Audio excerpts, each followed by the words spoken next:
O Auxílio Inclusivo Municipal vai beneficiar mais de 8 mil famílias de Santa Maria inscritas no Cadastro Único do Governo Federal. O pagamento será feito em 2 parcelas de R$ 200 em novembro e dezembro. O Auxílio Inclusivo vai garantir ainda 16 vale-transportes por família. Para saber mais, acesse santamaria.rs.gov.br/auxílio ou ligue 5539217284. Prefeitura de Santa Maria, a cidade cuidando das pessoas.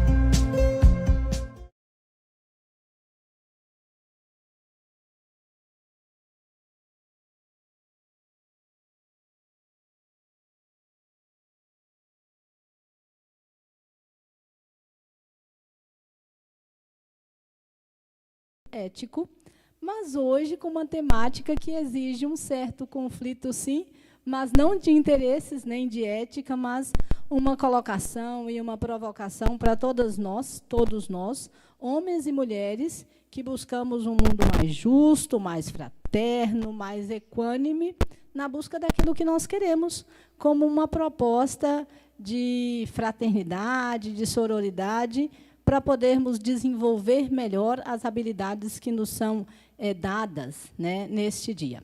Quero recordar ainda que nós estamos sem máscara, porque esse programa cuida e preza pelo distanciamento social. Para quem está nos assistindo a primeira vez, recordo ainda que nós temos temáticas livres para nos ajudar a estarmos mais saudáveis, mais bem informados e poder transitar por temas que são emergentes e necessários. Estão conosco hoje a Carol, que é a nossa acadêmica de enfermagem da Universidade Franciscana, que faz parte do grupo de estudos sobre gênero, e aqui do outro lado a professora Marta Souza, que também é uma professora da Universidade Franciscana, mas eu vou deixar que ambas se apresentem. E, pela presença da Marta, para quem já sabe, pode entender um pouquinho do tema que nós vamos trabalhar hoje, que nós vamos conversar e discutir, que é sobre violência de gênero. E, na verdade, a nossa chamada maior hoje é violência contra a mulher, bem específico. Por favor, fiquem à vontade para se apresentarem. Bom, então, iniciando as apresentações, eu sou Marta Souza, sou professora da Universidade Franciscana, colega da irmã Liliane, professora da Carol. A Carol é bolsista FAPERGS e nós temos muito orgulho de dizer que a Universidade Franciscana tem projetos de pesquisa, projetos de extensão, que trabalham muito essa temática, né, que, infelizmente, ainda é muito necessária para que a gente debata por que ainda tantos casos de violência contra a mulher, o que podemos fazer, que caminhos podemos percorrer, que materiais podemos produzir, enfim, como minimizar este grande problema, que também é um problema de saúde pública, afeta a saúde das mulheres, dos homens, da família, das crianças, de todos nós. Eu sou a Carolina, sou acadêmica de enfermagem da UFN, bolsista ProUni e atualmente sou bolsista da Prof. Marta com o projeto Políticas Públicas Inclusivas em Contexto de Gênero e Vulnerabilidade Social. E mais do que nunca se faz necessário a gente debater esse tema, principalmente pensando em todo o contexto social que a gente está vivendo no Brasil atualmente. Bom, a Prof. Marta, Carol, só para chamar a atenção, esse programa emerge, porque nós já tratamos não muito distante, sobre violência de gênero, mas ele emerge exatamente, Prof. Marta, de um texto que tu escreveste no diário, com uma provocação muito clara, e uma provocação de base. Atrapalhou, que bom que atrapalhou. E esse teu texto, no diário dessa sua última coluna, na verdade, tu trazes um evento que reverberou por todo o país, diferentes lugares se falou sobre isso, de uma atitude que reconhece os movimentos feministas como um movimento que atrapalha, e não um movimento que luta, que busca por esta equidade. Eu não usaria a palavra igualdade por um motivo muito simples. Ninguém quer ser igual a ninguém, mas cada um quer o espaço que lhe cabe no cenário social que nós desenvolvemos. Acredito eu que, quando essa pessoa, num ato infeliz e talvez trazido do mais de si mesmo, diz que esse tipo de movimento incomoda, atrapalha, que foi a expressão que tu mesmo focas no teu texto, minha pergunta é: por que nós ainda incomodamos tanto enquanto mulheres que buscam ocupar seus espaços, seus cenários de saúde? Bom, o que aconteceu? O que acontece, né? O que gera as colunas no diário? São fatos que são contemporâneos e as coisas que estão acontecendo naquele momento. E eu havia assistido a fala, né, daquele jogador de futebol, que eu nem ouso dizer o nome, porque, infelizmente, não é só ele, é uma característica de muitos atletas, infelizmente, aqui no país e também fora do nosso país. E eu fiquei muito indignada, né? Porque, claro, que eu sou feminista, porque eu estudo o movimento feminista, porque eu compreendo ele hoje mais profundamente e agradeço imensamente a todas as feministas que vieram antes de nós e que nos proporcionaram, inclusive, este momento de poder estar aqui discutindo, colocando nossas ideias. E é bem isso, a gente quer o nosso espaço, né? E no momento que ele faz aquele depoimento, não só de que o movimento feminista atrapalhou, mas ele ainda induz de que essas mulheres não são bem assim mulheres. Então, eu queria dizer para ele e para todos os homens que pensam assim ainda, infelizmente, sim, nós somos mulheres, muito mulheres, lutamos e continuaremos lutando para melhorar os nossos espaços de estudos, de trabalho, espaços, inclusive, de poder exercer a maternidade e poder trabalhar fora de casa e todas as outras discussões que vêm acima disso. Mas o que mais me impressionou é que, quando eu comecei a escrever a coluna, eu fui fazer uma busca, né? Fui fazer uma pesquisa dessa trajetória, principalmente de atletas e muito de jogadores de futebol. E me chamou muita atenção a quantidade de casos, né? Um caso, inclusive, que é daqui do Rio Grande do Sul e que muito nos envergonha, né? Que é do time do Grêmio, poderia ser do meu time também, do Colorado, não vem a caso o time, mas foi um fato ocorrido em 1987, que 4 jogadores do Grêmio, jogando em Zurique, praticaram o mesmo ato que esse jogador agora. O que mudou de lá para cá, né? Quando a gente olha, nesse caso que eu estou citando, quando comentaristas de futebol, como Paulo Santana, que era extremamente conhecido, e outros, que não só protegeram, não só passaram pano, não só fizeram isso, mas eles elogiaram, porque eles estavam tendo uma postura de macho, e é isso que se espera de um homem. Na verdade, hoje, nós percebemos o seguinte: postura de um homem não é isso, né? Postura de um homem deve ser de respeito, deve ser de cuidado, deve ser de zelo. Então, eu posso dizer que, sim, muito dessa postura dos jornalistas hoje, dos comentaristas de futebol, mudou, talvez, pelo movimento feminista ter feito uma pressão. E também em função de que hoje nós temos muitas comentaristas que são mulheres. E a gente viu muito esse depoimento. Não vão passar, nós não vamos deixar passar. E não adianta depois ter uma postura de foi sem querer. Não foi sem querer. Quem faz isso não é sem querer. E é preciso que haja uma mudança nesse comportamento. Então, acho que nós não precisamos falar só para as mulheres, mas também para os homens, né? Que essas rodas de homens aumentem, que a gente consiga conversar do que nós precisamos para melhorar essas questões que a gente tem visto não só no futebol, mas também fora dele, né? Só olhar aqui, a Carol trouxe alguns dados de feminicídio, de violência contra as mulheres, que não se admite mais, né? Não tá legal. Então, acho que precisamos caminhar, tem um longo caminho pela frente, mas, se precisar, continuaremos atrapalhando, com certeza. E o quanto o machismo ele afeta também aos homens, né? É muito um machismo estrutural, porque socialmente a gente tem essa ideia de que o homem tem que fazer um comentário igual foi feito, o que é um absurdo a gente pensar que a gente está em 2020 e a gente ainda perpetua, né, com essas situações no cotidiano. Me chama a atenção que mais vezes falamos sobre isso, mais vezes agregamos também algumas falas que nos provocam, que nos permitem alargar a nossa conversa, né? Onde eu quero chegar com isso? bateu foi só uma vez. Ah, mas foi só um empurrãozinho de nada. Ah, mas tapa de amor não dói. A gente tem música cantando isso, né? Eu acho assim. Muitas, né? E a gente às vezes repete isso como um mantra e vira uma verdade. Como é que a gente pode ir desmistificando, desestruturando isso que é tão doloroso para nós mulheres? E não é porque nós somos feministas, não tem nada a ver com isso. É porque a gente tem pele, tem sentimento, traz em nós esse desejo de gentificação mesmo, de uma construção. Como é que nós podemos ir desmistificando isso ao longo dessa mesma trajetória de conversa, de partilha? Mas como é que a gente pode fazer isso mais efetivamente?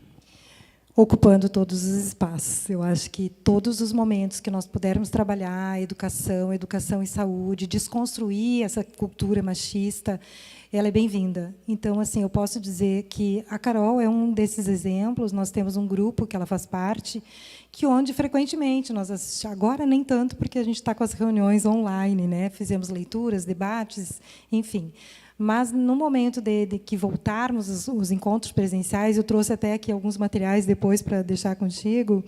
Por exemplo, esse aqui, Rodas de Conversa na Universidade Franciscana, que abordam temas, respeito às diversidades, desconstrução do racismo, prevenção das ISTs e também debater a violência contra as mulheres. Então, acho que nós somos reconhecidamente uma cidade universitária. Eu acho que todas as universidades, de uma certa forma, propõem esses debates, não só dentro, mas fora das universidades, que é isso, é aproveitar qualquer tipo de ambiente, qualquer espaço, e todo dia estar desconstruindo um pouco, tocando nesse assunto de forma mais incisiva ou mais delicada. Não interessa, mas não dá para deixar passar, né? Eu queria te agradecer, Liliane, de novo esse espaço, né? Nós tivemos em outros espaços, como o debate que foi Fala Mulher do Diário, que abordou muito esse assunto. A própria delegada Débora traz os dados que nos assustam, né? Não só de Santa Maria, mas de toda a região. Quer dizer, quantas mulheres, enquanto nós estamos falando aqui, só esses minutos, quantas mulheres já foram violentadas, estupradas, agredidas? E também tem aquela violência que não é a violência física, né? Que é a violência verbal, a violência moral, a violência psicológica, e que muitas vezes essas mulheres, ao invés de conseguirem sair desse processo, acabam usando antidepressivos, né? E deixando a vida passar, porque não conseguem sair dessa situação, que não é fácil realmente. Então, é preciso buscar ajuda, e nós oferecemos essa ajuda, né? Eu acho que nós, universidades, nós, sociedade, nós, grupos de mulheres organizadas, eu acho que isso precisa crescer, e está crescendo, sim, em Santa Maria, num volume muito grande, e nós ficamos muito felizes com isso, porque só eu participo de 4 grupos desses. Então, eu acredito que, sim, há um movimento na cidade, há um movimento em todo o Estado para que a gente minimize essa problemática. A Carol, acho que poderia falar um pouquinho dos dados que tu trouxe, né? Só salientar também o papel da enfermagem nesse processo, né? A gente tem contato diariamente com o paciente, seja numa unidade básica de saúde, seja num hospital. Então, às vezes, essa mulher ela vai te dar traços de que ela está sofrendo violência, seja ela física, seja ela psicológica, né? Que, por vezes, não tem feridas na pele, mas traços que vão machucar essa mulher em toda a vida social dela, né? E a gente, enquanto futura profissional, e vocês, enquanto enfermeiras, convivemos com isso nos serviços de saúde, né? Então, salientar os futuros profissionais, enquanto eu, a atentar, né, ao acolhimento, à humanidade, à humanização que a gente tanto fala durante a graduação. Em relação aos dados, a gente tem o Anuário Brasileiro de Segurança Pública. Ele é anualmente, né, publicado anualmente, mas esse ano, acredito que em decorrência ao grande número de casos, ele foi separado por semestre.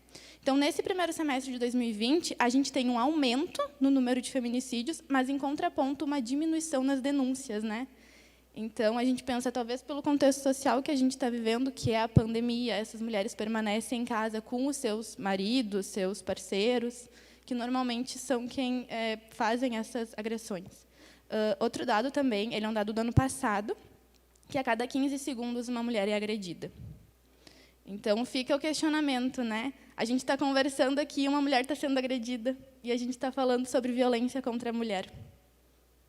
O auxílio inclusivo municipal vai beneficiar mais de 8 mil famílias de Santa Maria inscritas no Cadastro Único do Governo Federal. O pagamento será feito em 2 parcelas de R$ 200 em novembro e dezembro. O auxílio inclusivo vai garantir ainda 16 vale-transportes por família. Para saber mais, acesse santamaria.rs.gov.br/auxílio ou ligue 5539217284. Prefeitura de Santa Maria, a cidade cuidando das pessoas. Esses dados abrem uma dor física, inclusive, em cada um de nós. Porque a gente não é só no sentido de se perguntar o que fazer, mas também como trazer de novo a força que tem uma mulher quando ela consegue gerar, por exemplo, quando ela consegue romper barreiras grandiosas no cenário. Tu colocavas antes, Marta, a questão da opção, né? Se ela quer dar à luz ou não, se ela vai... Para que os direitos que as mulheres foram adquirindo ao longo dos anos, e, mesmo assim, perguntarmos-nos que, enquanto eu estou falando aqui, alguém foi agredido. Como isso impacta em nós e como isso também pode definir, muitas vezes, uma condição social ou uma realidade de descaso. Essa é a expressão que eu gostaria de mencionar. Não de descaso por não querer saber, mas de descaso por não dar conta de acolher essa dor, a dor que isso causa. Como nós podemos fortalecer quem hoje, como vocês duas, lutam, buscam, estudam, colocam para a sociedade, trazem à luz esse tipo de dado? Como fortalecer essas pessoas? Eu vou puxar 2 coisas aqui. A primeira delas é quando a Carol fala da questão da enfermagem, né? E eu vou puxar para todos os profissionais de saúde. Mas, por exemplo, durante a pandemia, que é o que a Carol traz, essas mulheres estão, muitas vezes, confinadas exatamente com o agressor, que deveria ser o companheiro, né? Enquanto a gente olha para os dados de violência contra as mulheres, a maioria das mulheres é agredida por alguém conhecido, alguém do convívio doméstico. E, se a gente vai olhar a estatística de homens agredidos, ele é agredido, geralmente, por alguém desconhecido. Esse dado já nos faz refletir muito, né? E, em função da pandemia, em função do aumento de casos e de todo esse diagnóstico, hoje, os grupos de enfermagem e de medicina estão fazendo trabalhos online de alerta, né? Estão usando as redes sociais, tem grupos da enfermagem, que é uma temática emergente, o nome da disciplina, inclusive, que é no 7º semestre do curso, que eles estão confeccionando cartazes para colocar nos ônibus da cidade, com um número onde essa mulher pode denunciar. Porque por que diminuiu a denúncia, né? Como que ela vai denunciar se o agressor está ali ao lado? Então, eles estão criando produtos para estimular que essas mulheres consigam pedir socorro. Nós tivemos agora, que é o segundo ponto que eu queria chamar a atenção, que nós pensamos que isso acontece em São Paulo, Rio, Porto Alegre, né?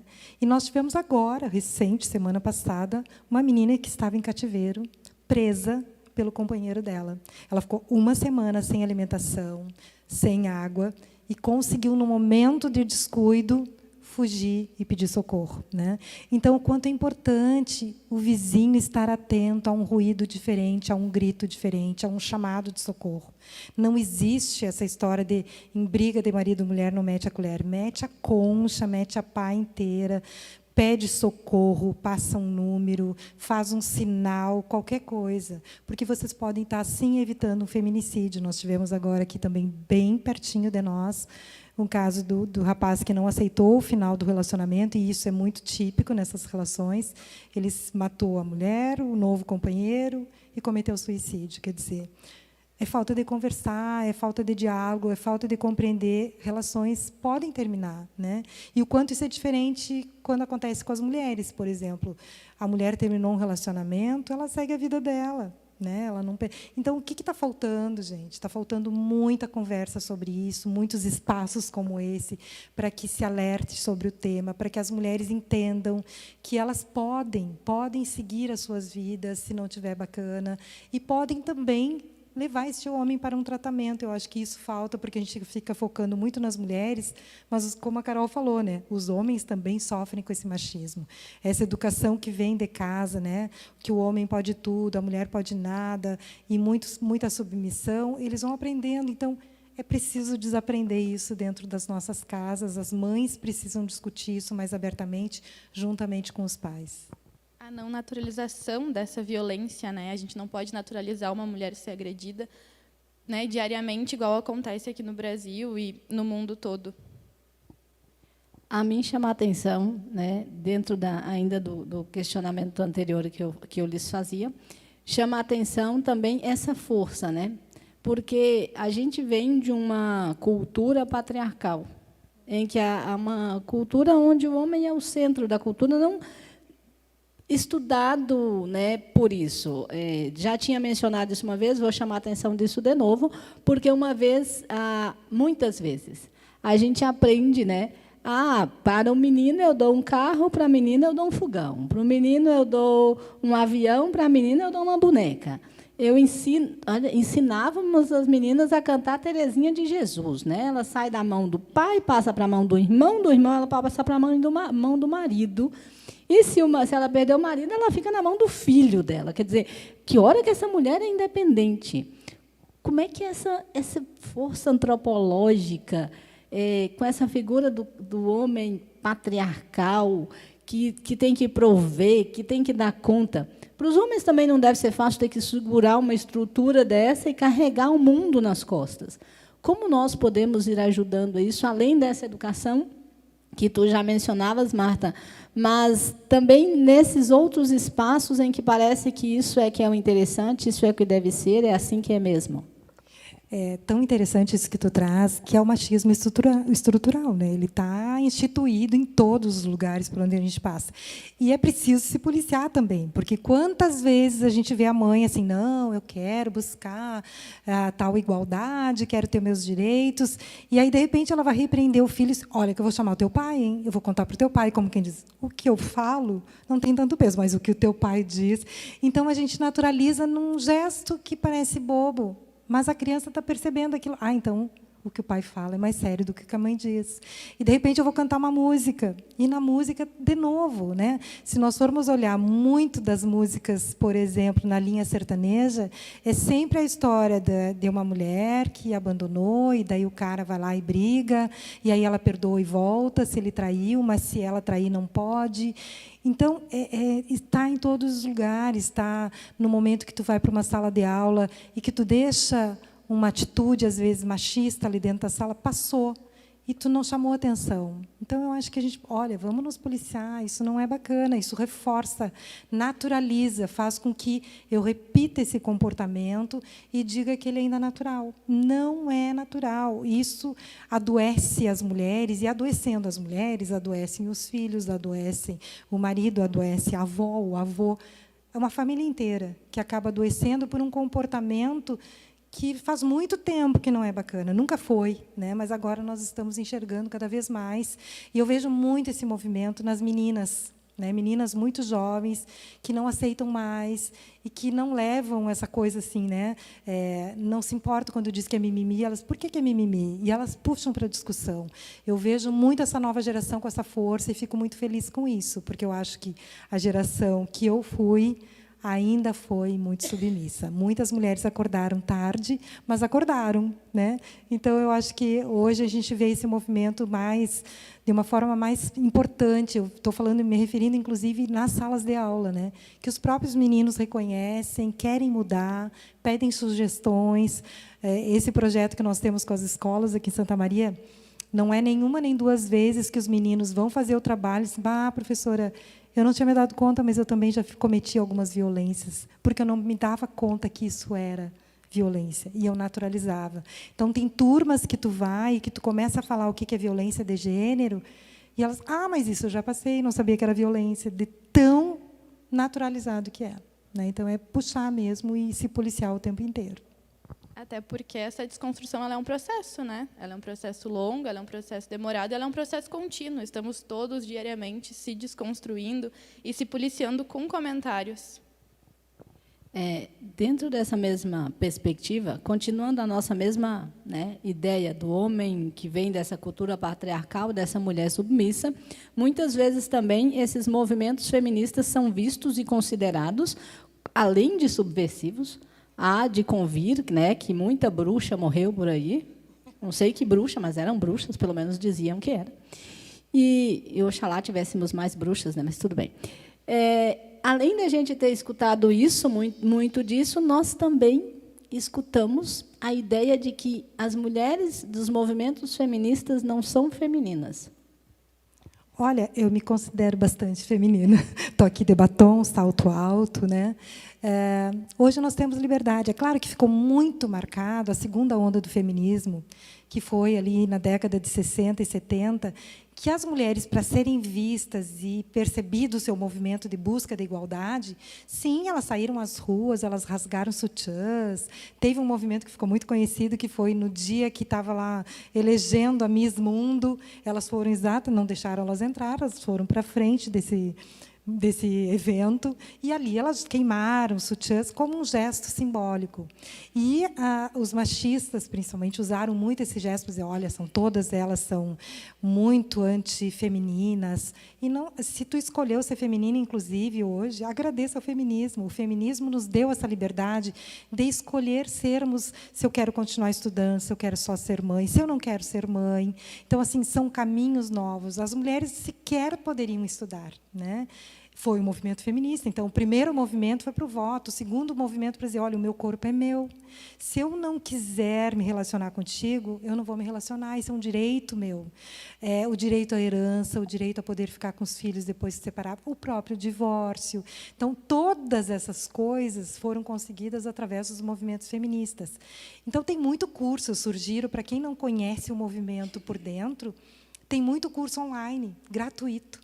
Então, vai fazer, vai dar uma lida, vai dar uma estudada, que o momento que a gente compreende, e muitas vezes tu vai perceber que tu já era feminista e não sabia. Isso aconteceu comigo, porque eu não sabia que eu era feminista até o momento que eu me dei conta de tudo que eu lutava e comecei a estudar esse movimento e entendi assim, poxa, a gente já está hoje considerada a quarta onda do feminismo, que é essa questão da internet, né, e que agregou todas as mulheres, porque os movimentos feministas, porque nem é um só, ele agrega hoje as mulheres negras, as mulheres indígenas, as mulheres de todas as classes sociais, que não era assim no início do movimento. Então, nós também erramos lá no início, mas quem não erra, né? Então, eu acho que é importante conhecer os movimentos para depois falar deles. Então, hoje, eu digo sempre, eu não sou feministinha, eu sou feministona, porque eu consegui compreender, estudando esse movimento, a importância dele. A importância de poder dar para as minhas filhas oportunidades que a minha avó não teve, a minha mãe teve um pouquinho mais, eu muito mais, e elas mais ainda. Provavelmente, se um dia eu tiver netas, certamente vão ter muito mais liberdade. E a gente não quer qualquer liberdade, a gente quer liberdade com responsabilidade, com comprometimento, com muita criatividade e ousadia. Eu acho que é isso que as mulheres querem, né? Porque nós estamos, sim, trabalhando. Quantas mulheres hoje mantêm os seus lares sozinhas, porque os homens simplesmente nem assumiram os filhos junto com aquelas mulheres, e nós vamos continuar dizendo que o homem é o patriarca que mantém tudo. Nós sabemos que não é mais verdade, né? Então, precisamos mudar os nossos conceitos, revê-los, pelo menos.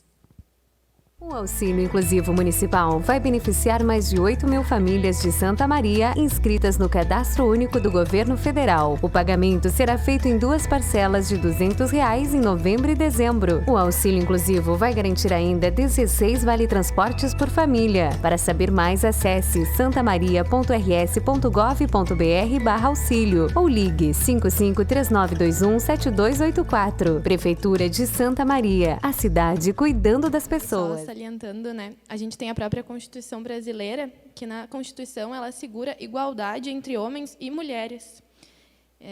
O que é necessário a gente reforçar sempre, porque a própria Constituição ela te assegura isso, uma igualdade. E é isso que a gente está lutando durante tantos anos, né? Que nem a prof comentou, nós temos um grupo, e nesse grupo a gente sugere livros e a gente lê durante o mês, para discutir enquanto grupo, né? E como é bom ler e perceber o quanto a gente já cresceu dentro do movimento feminista, o quanto a gente já conquistou muitas coisas, mas o quanto a gente ainda precisa conquistar. Falando no grupo, né? Sexta-feira agora, aproveitando o Dia das Bruxas, né? O mês das bruxas, o nosso encontro, nós vamos, inclusive, personalizadas, né? Todas vestidas de bruxas. A caráter. Online o encontro, e nós vamos discutir, né, nessa oportunidade, o livro Úrsula, que foi escrito foi a primeira mulher negra que escreve ainda lá no século XIX, um livro importantíssimo, de uma brasileira importantíssima, e que muitas vezes a gente desconhece. A gente desconhece, por exemplo, Carolina Maria de Jesus, que foi estudada no grupo, e tantas outras mulheres fantásticas. Então, é importante também resgatar a história das mulheres brasileiras que lutaram para nós estarmos nesses lugares, né? Então, eu acho que o grupo nos fortalece também nesse sentido, né, Carol? Nossa, demais. Agora a senhora comentou de Úrsula, né? Eu recentemente terminei de ler o livro da Djamila Ribeiro, e aí eu tinha lido Úrsula para o nosso encontro, e aí, em consonância, né, com os dois livros, duas escritoras negras em épocas totalmente diferentes. O quanto isso reflete para a gente, o quanto mostra o quanto a gente ainda precisa conquistar enquanto sociedade brasileira, o quanto a gente ainda precisa lutar. Ao ouvi-las, a me dá a entender, ou me faz perceber, o quanto o processo educativo, e aí educativo de diferentes formas, né? Não esse movimento educativo de sala de aula, não, mas esse movimento educativo de uma predisposição interior para educar-se, autoeducar-se, pode também nos ajudar a quebrar barreiras, a reconhecermos-nos como pessoas em processo de transformação. Agora, minha fala e minha pergunta, então, não vai tanto para a questão da mulher, mas vai para a questão do homem, né? Da pessoa do sexo masculino. Esse processo de quebrar barreiras, porque eles também foram educados a ser assim, muitas vezes, né? Porque muitas vezes a gente já escutou de outras pessoas, de outros relatos, aquela fala assim: muito bem, meu filho, bateu, levou. Ah, viu? Ó, não leva desaforo para casa. Não leva desaforo para casa. Esse homem, esse meu filho, é bom assim, ó.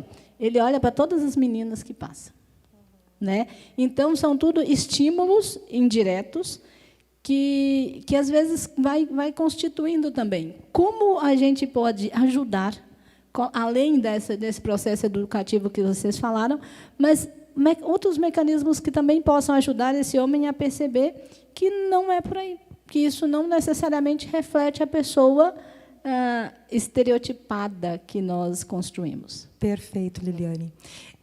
No processo de educação, às vezes, é preciso deseducar, né? Então, eu acho que principalmente as escolas, a gente vê muito nas escolas do ensino fundamental e médio, que esses comportamentos vão se repetindo, né? No recreio, no intervalo, fora da escola. Então, é preciso dizer: olha o que tu disse, né? Tu entendeu o que tu falou, isso não é legal, isso vai prejudicar. E aí diz: não, mas com a minha irmã eu não aceito. Então, tu não pode, enquanto tiver uma mulher vivenciando a violência, todas nós estaremos vivenciando, seja ela da cor que for, da qualquer raça, qualquer etnia, nós somos todas juntas, né? Eu acho que isso é importante dizer, que tem algumas mulheres que também são machistas, que não percebem que o comportamento delas reforça, né? No momento que ela tem um filho e uma filha, e a filha automaticamente tem que ajudar nas tarefas domésticas, e o menino está ali com o pai acompanhando o futebol, e nem se discute isso em casa. Então, esse é um momento de desconstrução. E nós estamos falando aqui em homens e mulheres, mas é importante falar também que, quando nós vamos trabalhar a violência de gênero, nós temos que incluir toda a diversidade. Então, quando a gente vai pensar nas transmulheres, nos transhomens, em toda a população que tem, e que não é pouca, que é muita. Nós tivemos aqui também em Santa Maria um caso gravíssimo, vai completar um ano agora, que nós tivemos o assassinato de 5 transmulheres, e que tem muito preconceito envolvido. Então, também precisamos falar nisso. Isso é falar em violência de gênero. Então, assim, por que incomoda tanto tu ver uma pessoa diferente de ti? É porque a gente ainda não tirou isso debaixo do tapete. Ainda é tabu. Então, precisamos desconstruir muita coisa. Mas acho que já começamos. Dentro do próprio serviço de saúde, né, como a prof trouxe, agora eu vou reforçar um pouco o projeto que a gente tem, que é Políticas Públicas Inclusivas no Contexto de Gênero e Vulnerabilidade Social. A gente precisa que essa população busque atendimento no serviço de saúde. A gente precisa ter profissionais capacitados para atender essa população. Porque as nossas políticas públicas de saúde, elas visam um atendimento integral, humanizado, de equidade. E aí, como é que a gente vai prestar esse serviço se a população não busca os serviços de saúde? Ou até os próprios profissionais têm ciência dessas políticas públicas e a importância que essas políticas públicas têm no Sistema Único de Saúde, né? Que é perfeito. Eu sou suspeita a falar do SUS, acredito que as duas também, porque o nosso SUS ele integra todos de forma igual. E salientar isso para nós, enquanto futuros profissionais da saúde, e para os profissionais que já estão no serviço. Interessante, de novo, emerge aquela internalização familiar, né, que a gente tem de berço, que a gente tem de casa, aquela cultura que, às vezes, entranha pelos nossos poros, para a gente poder, então, ir desmistificando. Isso, de fato, não é uma coisa muito fácil. Mas a Carol trazia, mais uma vez, essa questão do Sistema Único de Saúde como um espaço onde se pode oferecer às mulheres, e aí não, né, a toda a população em geral, a pessoa, a família, a coletividade, espaços de cuidado que possam promover essa equidade, como é um dos princípios do SUS. E aqui me chama a atenção uma coisa: será que nós, enquanto políticas de saúde do Brasil, não tenhamos errado quando primeiro nós definimos por classes, aí começou uma força muito grande na política da mulher, no programa, né, da mulher, saúde da mulher, demoramos tanto tempo para chegar na saúde do homem, antes disso chegou a saúde do idoso. Será que isso também não ajuda a gente a dar a entender que o homem não precisa e é a mulher que precisa? Eu vou trazer um dado que foi de uma coleta de dados que eu fiz com a Prof, com um projeto antigo que nós tínhamos, que era itinerário terapêutico de gestantes e puérperas. Eu apresentei os resultados dele na JAI agora, e aí um dos dados que nós coletamos, né, que a gente conseguiu a partir dessa análise, é que os homens não participam do pré-natal. Em sua grande maioria, não houve a participação desses parceiros no pré-natal dessas mulheres, né? E aí, quando a gente questionou o porquê que eles não participavam, era muito aquela coisa: eu estou trabalhando, eles não aceitam o atestado, não posso participar. Então, durante todo esse processo, né, que é a gestação da mulher, é muito importante que esse parceiro ele participe até para a criação dos vínculos familiares. Nós temos autores que nos confirmam isso, né? Então, se durante esse processo ele já não participa, né, muito desse machismo estrutural e dessa coisa do homem precisa prover, o homem não precisa prover, ele precisa participar durante o processo ali de gestação dessa mulher, do processo do puerpério e da criação dessa criança, né? Então, bem como a prof. Liliane falou, né, como que a gente vai fazer a inserção desse homem se no próprio processo de gestação ele não participou? E os reflexos disso também na saúde, falando já mais de situações que geram doenças, né? A não participação deste homem. Hoje nós estávamos discutindo com um grupo de temáticas emergentes, inclusive, sobre a sífilis, que tem aumentado muito, não só em Santa Maria, mas no Brasil como um todo.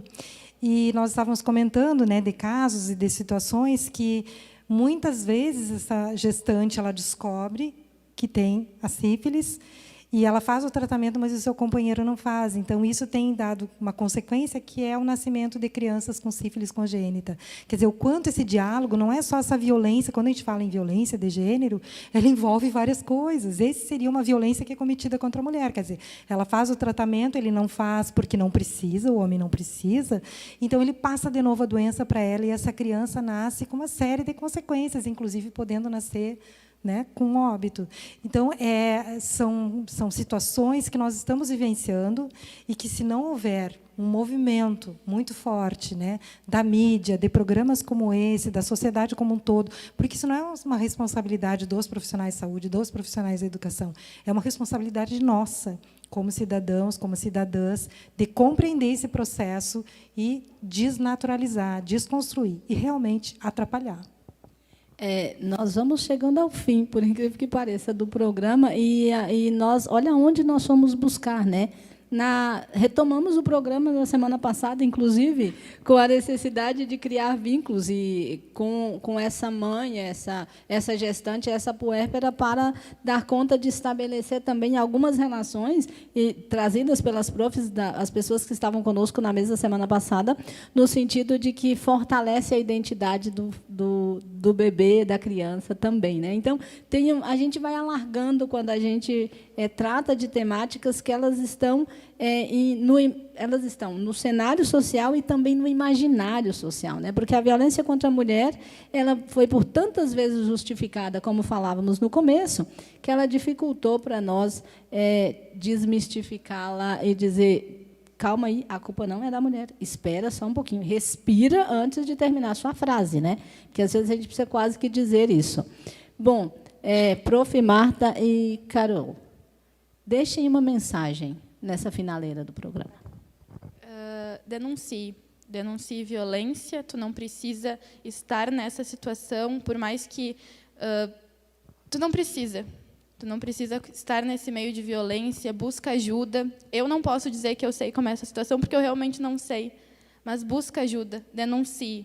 Porque violência contra a mulher é crime, e é assegurado pela Lei Maria da Penha e pela Constituição brasileira. Tu não precisa passar por isso. Denuncie 180.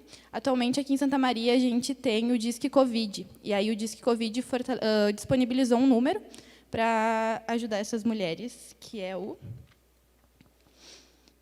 55-32-20-8440. Denuncie. Tu não precisa passar por isso. Eu vou finalizar também reforçando essa denúncia. Nós temos aqui um material que também é criado por alunos lá da Universidade Franciscana, que na capa já diz isso, né? Rasgue o silêncio, denuncie, busque ajuda.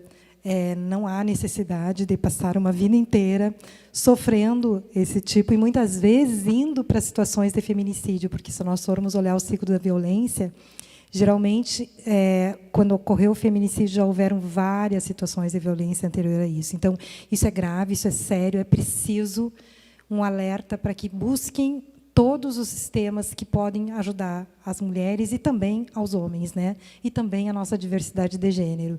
Precisamos de uma sociedade com mais amor e menos ódio. Eu acho que esse é o que está nos chamando ultimamente. Muito mais amor, por favor. Amém. Eu termino agradecendo a Prof. Marta e a Carol por estarem aqui nessa noite. Eu vou acabar tendo que puxar um pouquinho de brasa para o meu assado, como religiosa. Eu acho que quem tiver o prazer e a graça de ler a encíclica do Papa Francisco sobre a fraternidade como um vínculo, né, de irmandade, Fratelli Tutti, que é o nome da encíclica, que ele fala da amizade social, e uma das coisas que ele fala com força é o respeito àquilo que é diferente de nós e que nos fortalece enquanto pessoa.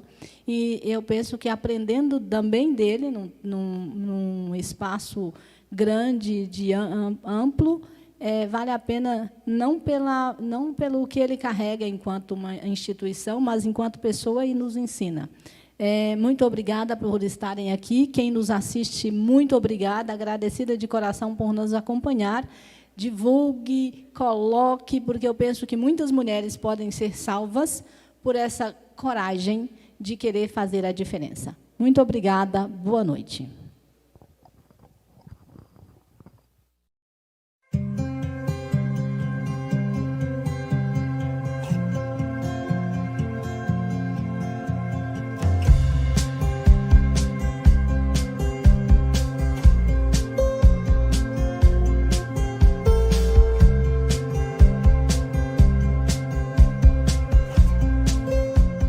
O Auxílio Inclusivo Municipal vai beneficiar mais de 8.000 famílias de Santa Maria inscritas no Cadastro Único do Governo Federal. O pagamento será feito em 2 parcelas de R$ 200 em novembro e dezembro. O Auxílio Inclusivo vai garantir ainda 16 vale-transportes por família. Para saber mais, acesse santamaria.rs.gov.br/auxílio ou ligue 553921-7284. Prefeitura de Santa Maria, a cidade cuidando das pessoas.